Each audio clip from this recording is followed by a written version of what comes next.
Hey, what's going on? We are here at a Battlefield Bad Company 2 event in San Francisco talking to Carl Magnus Troedsen, executive producer of the Battlefield series. Carl Magnus, how you doing, sir?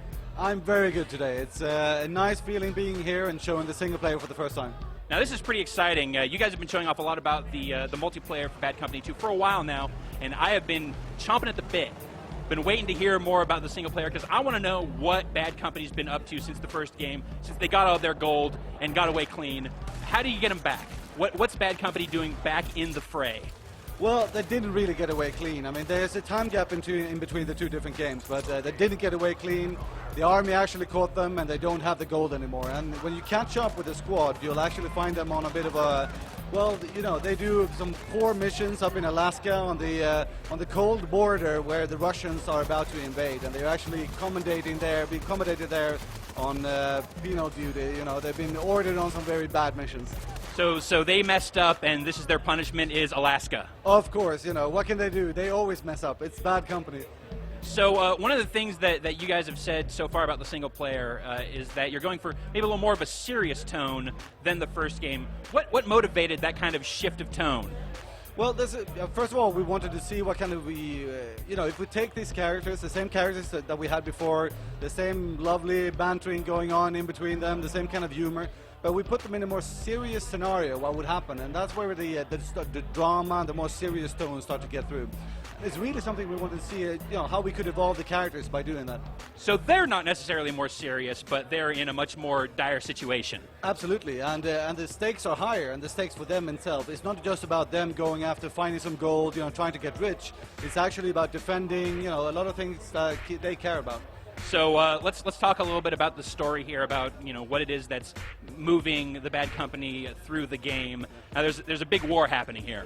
Yeah, there's a big war about to happen actually, because you have the big superpowers of the world like the United States and Russia, and they're really just about to go at it. And Russia is very aggressive. They're establishing bases in South America, and it's getting closer and closer to the U.S. homeland, so to say. And this is where we catch up with the squad and where the game actually begins.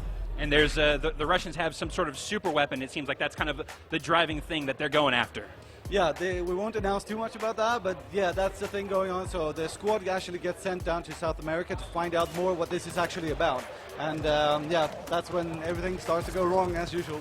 So we're starting off in Alaska, but then we are going to South America. That's a pretty big swing as far as the environments for the game. What can people expect as far as kind of the breadth of environments in Bad Company 2? Well, variation was a key thing for us when we built this game, both in multiplayer and single player. We wanted the players to experience a lot of different environments. So there will be snow environments, there will be jungle, there will be desert. There will be quite a bit of difference. There will be forest levels that are autumn, not just green, etc. There's a lot of good things in there. I will say, though, that from what I've seen of the game so far, there is a common theme of everything blowing up. Yeah, well, it's Bad Company and it's Battlefield.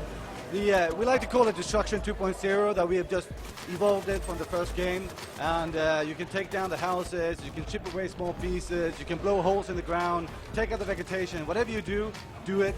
And it's not just because of the eye candy, it's because of the tactical choices it gives the player how they play the game. And that's the same in single player as it is in multiplayer. Now, you guys are talking a little bit about multiplayer. You're unveiling. Is it your last mode that you're unveiling here, or? Yeah, today we talked about the fourth game mode. That's called Squad Rush. It's one of the smallest, the most tactical and intense modes that we actually have in the game. It's 4-on-4, one squad on one squad, and similar to the objective-based Rush before, but it's much tighter and it demands much more tactical from the players.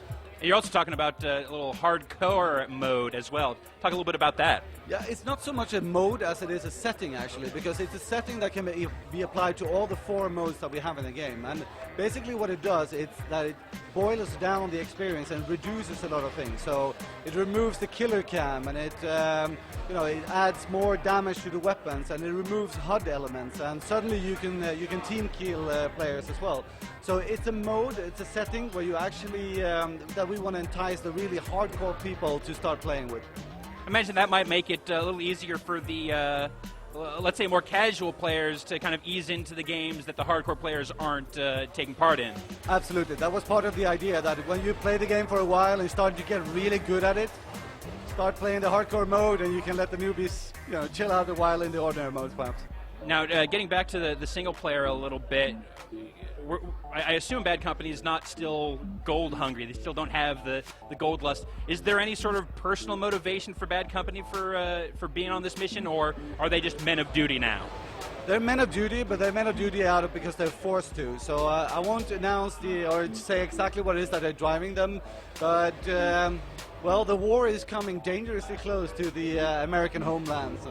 That's a great teaser, Carl Magnus. I want to thank you so much for your time, sir. Hey, tell us, what's your current release date for Battlefield Bad Company 2? It's coming out March 2nd here in North America, and it's coming out on PlayStation 3, 360, and PC. Excellent. Again, thank you for your time, sir. Thank you.